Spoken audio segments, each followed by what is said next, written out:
In the last few years, one of the sideline issues I've been kind of paying attention to is the failure of America economically, not just with respect to reaching a $34 trillion plus budget and adding, I think it's $100 million a day to the deficit, but the failure of America to serve as a trustworthy financial institution and the ramifications for that as nations decide that they have other options.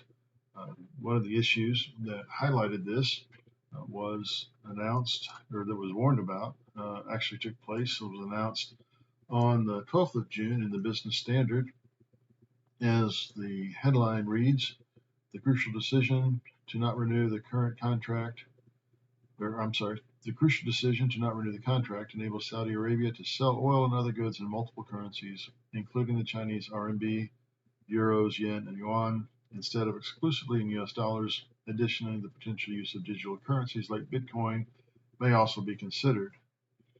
And what this is in reference to is Saudi Arabia's Petro-dollar exit, a global finance paradigm shift, as the article is titled. The article goes on to say significant financial upheaval is potentially ahead of the financial world as Saudi Arabia has decided not to renew its 80-year petrodollar deal with the United States. The deal, which expired on Sunday, 9 June, was a cornerstone of the United States' global economic dominance. Originally signed on 8 June 1974, the deal established two joint commissions, one based on economic cooperation and the other on Saudi Arabia's military needs.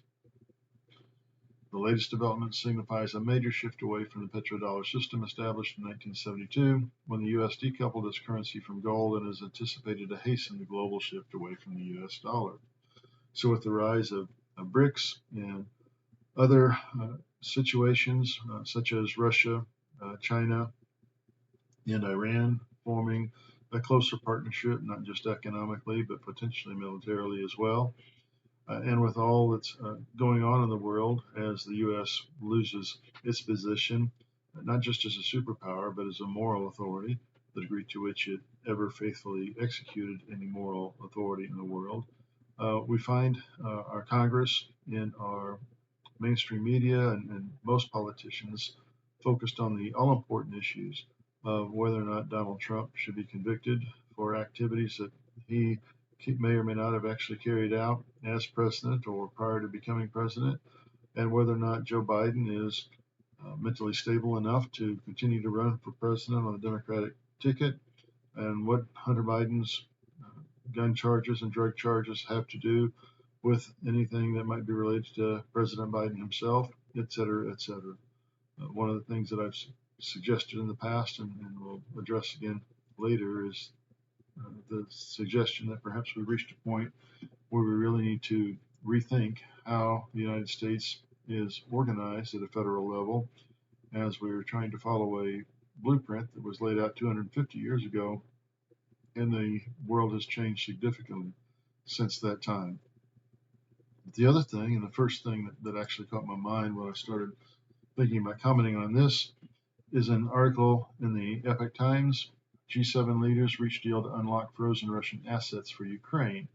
Now, this article was published yesterday. Links to both of these articles will be included in the comment section. But the leaders agreed to provide at least a $50 billion loan to Ukraine, backed by profits from frozen Russian assets. And this, again, is a major issue with respect to how, as the world used dollars to finance and facilitate international business activity, the United States decision decades ago to start freezing assets and treating the money of others as if it were money that the U.S. had any legitimate right in controlling, began to open the door to raising questions about whether or not the U.S. in fact could be trusted on the world stage. And I think it's clear with this deal that in fact not only can the U.S. not be trusted, but the West cannot be trusted. In this picture, you see Prime Minister Trudeau of Canada, and there was insufficient outcry when Canada froze the assets of the truckers in the protest a couple of years ago.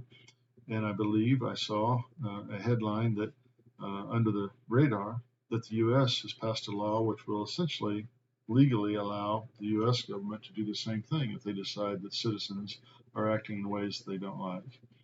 But this article about the G7 reaching a deal to unlock frozen Russian assets for Ukraine. Group of seven G7 leaders reached an agreement on June 13th to utilize frozen Russian assets in the continued support of the war in Ukraine. The G7 will provide Ukraine with a loan using frozen Russian assets as collateral. The total sum is unclear at this time, but the United States has committed $50 billion alone. The risk will be shared among the other G7 nations. Senior Biden administration officials told reporters that the loan will begin this year and emphasized that this effectively makes Russia pay for the loan rather than the taxpayers in the United States and G7 countries. Russia pays, said one senior administration official. The income comes from the interest stream on the immobilized assets, and that's the only fair way to respond. That's the only fair way to be repaid. The principal is untouched for now, but we have full optionality to seize the principal later if the political will is there. And that one paragraph highlights several gross assumptions that the United States is operating from, and is the reason why nobody in the world should trust the United States. Never should the funds of international communities or individuals have been subject to the will of the United States government and those in power to freeze or release at their behest control of those funds. You cannot have a system that's going to be trusted if those who make deposits in the system are not guaranteed that they will have access to those deposits at any point that they wish. When countries do something that the financing country, the United States in this case, is or disagree with, then there ought to be other ways to address that disagreement, not this unilateral decision by the U.S. to simply freeze, and now not only freeze, but redistribute those assets to people that they decide are more worthy of them. And I have my own issues with the Ukraine war and how it's being handled and what the U.S. did to facilitate the start of the war. That I touched on in the past and will touch on again.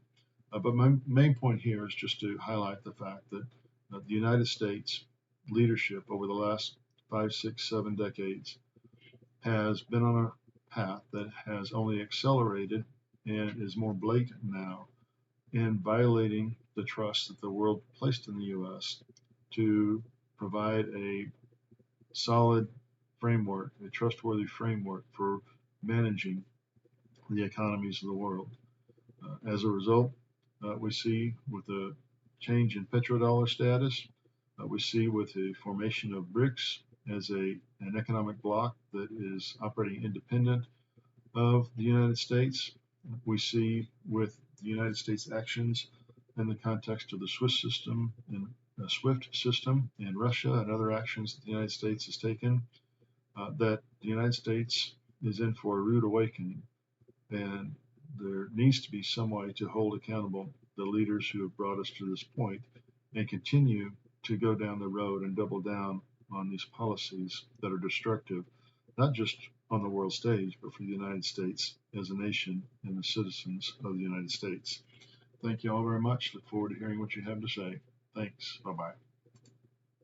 Thank you very much for your time. I've got a couple other videos listed here if you'd like to take a look at those, and as I'd like to discuss issues related to politics, religion, society, and how in the world we're supposed to understand ourselves and life in the world. Thank you very much. Appreciate it. Bye-bye.